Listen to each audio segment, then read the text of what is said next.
ইমামরা উগ্র ভাষণ দেয় না, কারোর গাইতে আসেনি, বিরোধী করতে আসেনি, ন্যায়ের বিরুদ্ধে বললে বলতে হবে। এগুলো উগ্র বক্তব্য দেয় বলে মনে হচ্ছে। ইমামদের পথে আল্লাহর তাদের সম্মান দিয়ে ইমামদের সাথে বিয়াদবি করলে মুসল্লিদের অপমান হয়ে গেল। তো আপনি উগ্র ইমামের পিছনে নামাজ পড়েন, কথা বলেন না, অভদ্র ইমামের পিছনে নামাজ পড়েন না, না, আমরা তাদের পিছনে নামাজ পড়ি যাদের অন্তরে আল্লাহর দ্বীনের ইলমের নূর বহন করছে।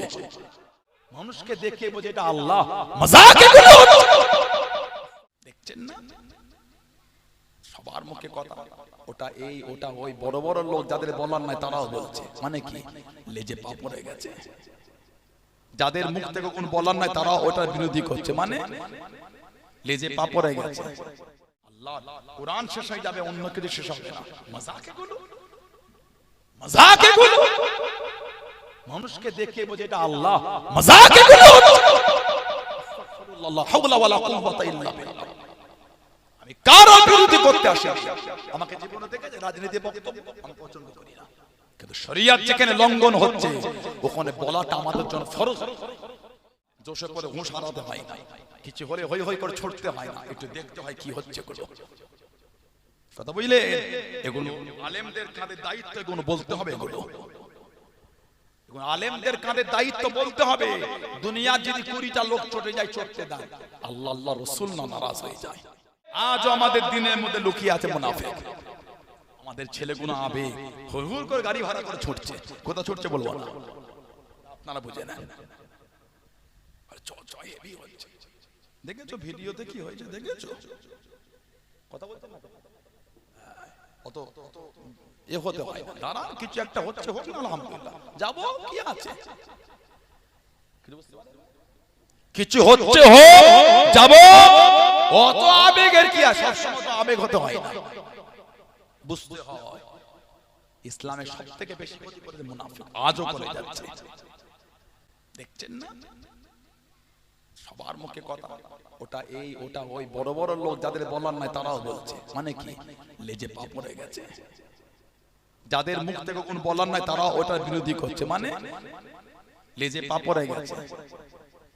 বাকি যে আমি বললাম না, আপনারা বুঝে না, সব জিনিস বলতে হয় না, কিছু কিছু বুঝে নিতে হয়।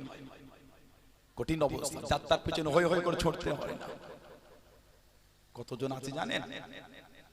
আল্লাহ মাফ করে, মানুষ আমাদের করলে আবেগ, আমাদের এই প্রেম আবেগ নিয়ে খেলছে। ভেতরে ভেতরে সব সেটিং হয়ে আছে। ইমামরা মসজিদ থেকে উপর বক্তব্য দেয় না, জুম্মার দিন নিরীহ, ভদ্র, নম্র, সভ্য, দিনের নূর আছে, আল্লাহ পাক ওনাদের বিনয়ী করে দিয়েছেন। সুবহানাল্লাহ। জুমা মসজিদের ইমামরা উগ্র হয় না, মসজিদের ইমামরা মসজিদ থেকে শান্তি সম্প্রীতির বার্তা দেয়। গত 4 মাস থেকে 5 মাস আগে আসামের ফজরের সময় একটা মারুতি ভ্যান ওই ঠান্ডায় পানিতে পড়ে গেছিল। খবরটা মনে আছে আপনাদের? মসজিদের ইমাম মাইক ধরে বলেছিল চিৎকার দিয়ে, কে কোথায় আছো, বাড়ি আসো। এই ঠান্ডায়, কনকনে ঠান্ডায় ঝাঁপ দিয়ে পুকুরে লাফ দিয়ে গোটা মারুতি ভ্যানের সমস্ত প্যাসেঞ্জারকে সকলকে টেনে হিঁচড়ে বার করে উপরে তুলেছে, ইমাম তুলেছে। ইমামরা উগ্র ভাষণ দেয় না, কারোর গাইতে আসেনি, বিরোধী করতে আসেনি, ন্যায়ের বিরুদ্ধে বললে বলতে হবে। এগুলো উগ্র বক্তব্য দেয় বলে মনে হচ্ছে। ইমামদের পথে আল্লাহর তাদের সম্মান দিয়ে ইমামদের সাথে বিয়াদবি করলে মুসল্লিদের অপমান হয়ে গেল। তো আপনি উগ্র ইমামের পিছনে নামাজ পড়েন, কথা বলেন না, অভদ্র ইমামের পিছনে নামাজ পড়েন না, না, আমরা তাদের পিছনে নামাজ পড়ি যাদের অন্তরে আল্লাহর দ্বীনের ইলমের নূর বহন করছে। ইমামরা উগ্র নয়, ভুল ছিল ভুল, আমার দ্বারা হলো ভুল, কান ধরে আমাকে মাপ চাইতে হবে। কথা ঠিক না? কি হচ্ছে এগুলো? আল্লাহ কোরআন শেষ হয়ে যাবে, অন্য কিছু শেষ হবে না। মজাক এগুলো, মজাক এগুলো মানুষকে দেখে বোঝে এটা আল্লাহ, মজাক এগুলো। আল্লাহ হাওলা ওয়ালা কুওয়াতা ইল্লা বিল্লাহ। আমি কারো বিরোধী করতে আসি, আমাকে জীবনে দেখেছে রাজনীতি বক্তব্য আমি পছন্দ করি না, কিন্তু শরীয়ত যেখানে লঙ্ঘন হচ্ছে ওখানে বলাটা আমাদের জন্য ফরজ। বলতেই হবে আপনাকে। আমি কারো বিরোধী করতে আসি, কেন বিরোধী করব? এটা শরীয়তের রাস্তা, ওটা অন্য রাস্তা। রাস্তা যখন ভিন্ন, অ্যাক্সিডেন্ট হবার, টক্কর হবার কোনো ব্যাপার নেই, ঠিক না ভুল বলছি? রাস্তা যখন আলাদা, অ্যাক্সিডেন্ট হবার কোনো ব্যাপার নাই, তাহলে আমি কেন করব? তিনি তার রাস্তায় চলছে, আমরা আমাদের রাস্তায় চলি। কিন্তু শরিয়াত যেখানে অপমান হয়ে যাচ্ছে, মানুষ হয়ে যাচ্ছে, আল্লাহ আল্লাহ আমাদের হেফাজত করেন, বলেন আল্লাহুম্মা আমিন। আল্লাহ আমাদের মরণ পর্যন্ত ঈমানের জায়গায় আল্লাহ কায়েম রাখে, বলেন আমিন। আল্লাহ আমাদের সকলের খাতেমা বিল খায়র নসিব করে, বলেন আমিন। এই খাতেমা বিল খায়র নসিব হওয়াটা অনেক বড় নিয়ামত। মৃত্যু যদি ঈমানের সাথে না হয়েছে, সারা জীবন মসজিদে সিজদা দিয়েও লাভ নেই। মৃত্যু চাইবেন ঈমান, সবসময় এই দোয়াটা চাইবেন, আল্লাহ তুমি আমার মরণটা ঈমানের সাথে দিও আল্লাহ। ঈমান নিয়ে যদি মরতে পারেন, জাহান্নাম খেটো আল্লাহ নাজাত দেবেন। ঈমান যদি না নিয়ে মরতে পেরেছেন, জান্নাতের কোনো আশা নেই। ভাবছেন হুজুরটা কারো বিরোধী করছে, না, বিরোধী করিনি। ফরজ সুন্নাত হাত তুলিয়েছো, এখন গান হচ্ছে, ওটাও বলি আমি, কারো বিরোধী পক্ষ নয়।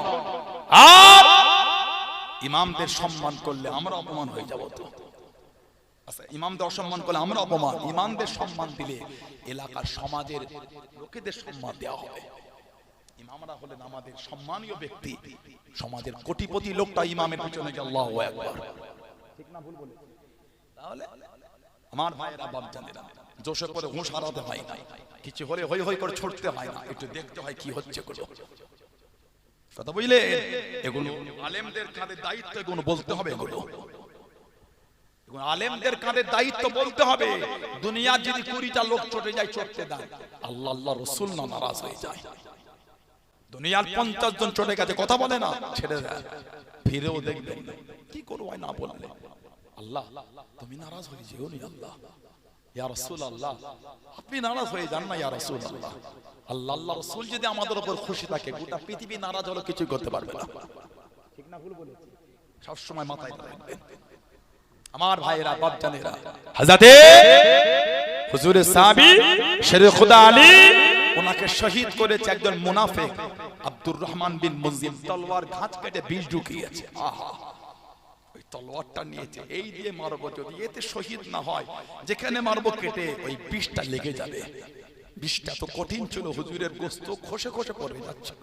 ওহ, হুজুর ফজরের নামাজে যাচ্ছে, 40 হিজরি 21 রমজান, সব ডেকে ডেকে যায়।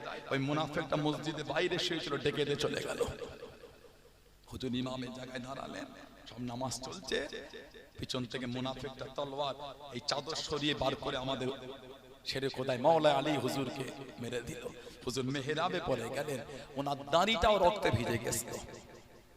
ওনার দাড়ি বলে ফেললেন, ফুস্তু ওয়া রাব্বিল কাবা, আল্লাহর কসম আমি আলী জয়ী হয়ে গেলাম। জোরে বলুন না, ফুস্তু ওয়া রাব্বিল কাবা, আল্লাহর কসম আমি আলী জয়ী হয়ে গেছি। হযরত আলী একবার বিমারে পড়ে গেলেন। ও যুবক, আল্লাহ নবী সাল্লাল্লাহু আলাইহি ওয়াসাল্লাম ওনার বাড়িতে চলে গেলেন, ঘরেতে হাজির হয়ে গেলেন। হযরত আলী দাঁড়াতে পারলেন না, হযরত আলী উঠতে পারলেন না। ইয়া রাসূলুল্লাহ, হাবিবাল্লাহ, আল্লাহ পাকের নবী, হুজুর আমি উঠে দাঁড়াতে পারি না, হুজুর আপনি আমার জন্য দোয়া করেন, হয়তো আমার সময় হয়ে গিয়েছে, আল্লাহ পাকে ডাকে শিখিয়েছে, আমি আর বেশি দিন বাঁচবো না, আমি যে বড়টা কমজোর হয়ে গেলাম। আল্লাহ নবী জানিয়ে দেন, আল্লাহ নবী শুনিয়ে দেন। ও বাবা জামাতারি রাদিয়াল্লাহু তাআলা আনহু, তুমি তখনই শহীদ হবে বাবা, তখন তোমার শরীরে রক্তে দাড়ি ভিজে লাল হয়ে যাবে, তখন তুমি শহীদ হয়ে যাবে। হযরত আলী জানিয়ে দেন, আল্লাহ রাসূল সাল্লাল্লাহু, আমি আলী, আল্লাহ নবী আমাকে ভবিষ্যৎবাণী করে দিয়ে দে, ও বাবা জামাতা আলী, তখনই তুমি শহীদ হবে, তখন তোমার শরীরে রক্তে দাড়ি ভিজে লাল হয়ে যাবে, তখন তুমি শহীদ হয়ে যাবে। আমি আলী আজকে দিনে দে আমার দাড়ি রক্তে ভিজে গিয়েছে, ফুস্তু ওয়া রাব্বিল কাবা, ফুস্তু ওয়া রাব্বিল কাবা, আল্লাহর কসম আমি আলী জয়ী হয়ে গেলাম। জনে বলুন সুবহান, আর একটু জনে বলুন সুবহান। বলছে আল্লাহর ওয়াদা সত্য, আমি আলী জয়ী হয়ে গেছি, আল্লাহর কসম, ফুস্তু ওয়া রাব্বিল কাবা, রবের কসম আমি আলী, আমি জয়ী। 24 রমাদান 40 হিজরি উনি শহীদ হয়েছিলেন। ইন্না লিল্লাহি ওয়া ইন্না ইলাইহি রাজিউন। রমাদান 8 হিজরি 10,000 সাহাবা 20 রমাদান কাবা শরীফের সামনে দিনে ঝান্ডা উঠে গেল। সুবহানাল্লাহ বলে। ফাতেমা মাক্কা হয়েছে রোজা রেখে সাহাবারা করেছে। কি জজবা দেখেছে সাহাবাদের। একটা নতুন গান বেরিয়েছে, 3টে ছেলে হেসে ফেলে গান শুনে হুজুর এই গান সে গান না, এই গান আলাদা গান। বলছে মোল্লা তুম সুদার যাও बीच रास्ते पे लाके मारेगा না, কি একটা গান। যুবক ফেসবুক ঘাঁটতে পেরেছো, এগুলো শুনতে পারো না? ইউটিউব দেখতে পেরেছো, এগুলো জড়ো করতে পারো না? তোমার ধর্মকে ঠেট দিয়েছে, কথা বলছেন না কেন? মোল্লা তুম সুদার যাও बीच रास्ते पे लाके मारेगा। বাপ দাদার জীবনী পড়ে লিখে যা। আবু জেহেল, আবু লাহাব, উতবা, শাইবা, ফিরাউন, নমরুদ, হামান, সাদ্দাত ওদের জীবনী পড়ে আয়, তারপরে বলি মোল্লা তো সুদার যা। সব তেল হয়ে গেছে রে খাবা। ওমাকরু ওমাকর আল্লাহ, আল্লাহু খায়রুল মাকিরিন। জোরে বলে, যতই কৌশল করো উত্তম কৌশলকারী কিন্তু আমার আল্লাহ। জোরে বলে, আল্লাহ যখন ওয়াদা করেছে ইন্না দীনা ইনদাল্লাহিল ইসলাম, কিয়ামতের সকাল পর্যন্ত ঝান্ডা উড়বে। জোরে বলে, আর একটু জোরে বলা গেল না? এ পুরো এসেছে ফেরাউন যার রাজত্ব চলতো পৃথিবীতে, ফেরাউন যার রাজত্ব চলতো পৃথিবীতে, তেল হয়ে গেছে। যার পুলিশরা ওই কাগের চোখ হয়ে আর পিঁপড়ের মতো নাক, আমি ওই নবীদের কিসসা ওতে আছে, দ্বিতীয় পাঠে আছে, দ্বিতীয় অধ্যায়। ওই কাগের চোখ আর ওই পিঁপড়ের নাক নিয়ে ওই মুসা আলাইহিস সালামকে খুঁজছিল। আপনার কি ওই বলেছে, গুনিন বলেছে একজন ছেলে জন্মাবে যে আপনার রাজত্ব ধ্বংস করবে। ফেরাউন হুকুম দিল একটাও ছেলে রাখছে। আল্লাহ পাক মুসা আলাইহিস সালামের মায়ের উপর আল্লাহ ইলহাম করলেন। উনি তো নবী নয় যে ওহী হবে, মেয়েদের উপর, মেয়েরা তো নবী নয়, ওইজন্য ইলহাম করলেন কি ভয় খেও না, তোমার মুসাকে আমি আল্লাহ তোমার কাছেই ফিরিয়ে দেব। সুবহানাল্লাহ বলেন। ওই সন্দুকের মধ্যে ফেরাউনের ঘরেই পৌঁছেছে, এত নূর চমকাচ্ছে চেহারা থেকে। জোরে বলুন না সুবহানাল্লাহ। কাগের চোখ হয়ে ঘুরেও ওই ঘরে আল্লাহ বড় করে ওই রাজত্ব ধ্বংস করে ইসলামের রাজত্ব আল্লাহ কায়েম করে দিয়েছে। ঠেট দিও না, আপনি আপনার লিয়ে আছেন থাকেন, আমি আমার লিয়ে আছি। এগুলো কি হচ্ছে? নিউজ দেখলাম দিল্লিতে একটা গলিতে মুসলমানদের কষ্ট দেবে বলে খিঞ্জির পুষেছে। দিল্লিতে কেন না, মুসলমানদের জ্বালাতে হবে। খিঞ্জিরকে লাওয়াচ্ছে, নতুন নতুন জামা পরাচ্ছে, আবার দেখি মুখের কাছে জড়িয়ে চুমু খাচ্ছে। খা খা খিঞ্জির, শুকর, পিক, কারো বিশ্বাসে আস্থা হতে পারে, আমি সেটাই ঘাটাইনি। কিন্তু এই বক্তব্য কি মুসলমানদের জ্বালাবার জন্য পুষেছি, এই মানুষের কথা ভালো নয়। আপনি আপনার ধর্মীয় রীতি হলে 100 বার করবেন, এতে কারো রাগ হওয়া উচিত না। মাইকের আওয়াজ কত দূর যাচ্ছে, হিন্দু ভাইদের কাছে চলে যাচ্ছে, তাদের অসুবিধা হয় না তো কেন হবে? আবার তারা তাদের ধর্মীয় প্রোগ্রাম করে, পুজো পার্বণ হয়, আমাদের গ্রামে গান ভেসে আসে।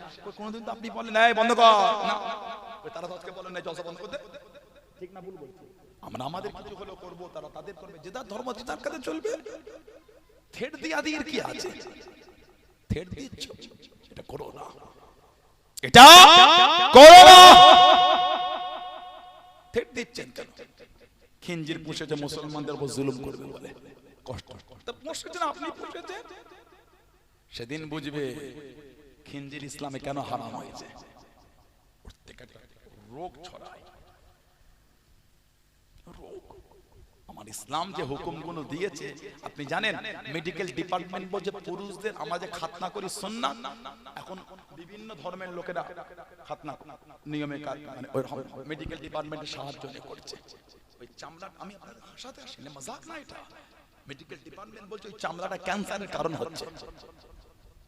টয়লেটে গেলে ক্লিন হচ্ছে না, ময়লা জমে জমে ওখানে একটা জীবাণু তৈরি হয়ে ক্যান্সার হয়ে যাচ্ছে। আপনি জানেন মেডিকেল ডিপার্টমেন্ট বলে দাঁড়িয়ে প্রস্রাব করো না, বসে করো। দাঁড়িয়ে প্রস্রাব করলে ইউরিনটা ক্লিন হচ্ছে না, ইউরিনটা ক্লিয়ার হচ্ছে না, পেশাব পুরো সম্পূর্ণ হচ্ছে না, রয়ে যাচ্ছে যেটা আপনার জীবাণু হয়ে হয়ে মানুষের মানে ইউরিনের জায়গাতে আপনার জীবাণু হয়ে কঠিন রোগে ক্যান্সার রূপান্তরিত হয়ে যাচ্ছে। আপনি জানেন মেডিকেল ডিপার্টমেন্ট বলছে তোমরা যে 5 ওয়াক্ত নামাজ পড়ো, তোমাদের শরীরের ব্লাডটা এত সুন্দর সার্কুলার হয়, তোমাদের টপ করে হার্টের রোগ হয় না, স্ট্রোক হয় না। কেন? ব্লাডটা সুন্দর সার্কুলার হয়। জোরে বলো, আর একটু জোরে বলো। তাই বলে হুজুর আমরা এই জন্যই করছি, না না, রক্ত সার্কুলার হলো নামাজ পড়ো, না হলো করবো। আমাদের রোগ হলো আমরা সুন্নাত নিয়ম পালন করব, না হলো করব। কেন? হুকুমটা রাসূলুল্লাহ দিয়েছে। আর শরীয়ত বলেছে পুরুষ এই পায়ের গাঁটের নিচে কাপড় নামাবে না। কেন? এই পায়ের এই গাঁট যদি পুরুষ ঢেকে রাখে, পুরুষদের পুরুষত্বের ক্ষতি হয়, পুরুষদের পুরুষত্বের ক্ষতি হয়। দিনের এই বিধানটা পৃথিবীর বিভিন্ন জায়গায় সব শুরু হয়ে গেছে, সব পুরুষ সব পায়ের গাঁটের উপর কাপড় পরছে। কেন? মেডিকেল ডিপার্টমেন্টের সাহায্য। আমার রাসূল বলেছে তোমরা মুখে খুর দিও না, নানি চেঁচো না। কি হয়? চাচলে দৃষ্টি শক্তি কমে যায়, চোখের ক্ষতি হয়, মস্তিষ্কের ক্ষতি হয়। আপনি জানেন পৃথিবীর বিভিন্ন দেশে এখন মানুষজন আর দাড়ি চাঁচছে না, সেভ করতে চাঁচছে না। কেন? এই রোগ থেকে বাঁচার জন্য। ইসলাম আমাকে বলেছেন উযু করতে। উযু করলে কি হয়? হাত ধুই, মুখ ধুই, কুল্লি করে নাকে পানি দিয়ে। তারা কি হয়? এই সমস্ত জায়গার জীবাণুগুলো থেকে আল্লাহ আমাদের হেফাজত করেন। জোরে বলো, আর কি জোরে বলা গেল না?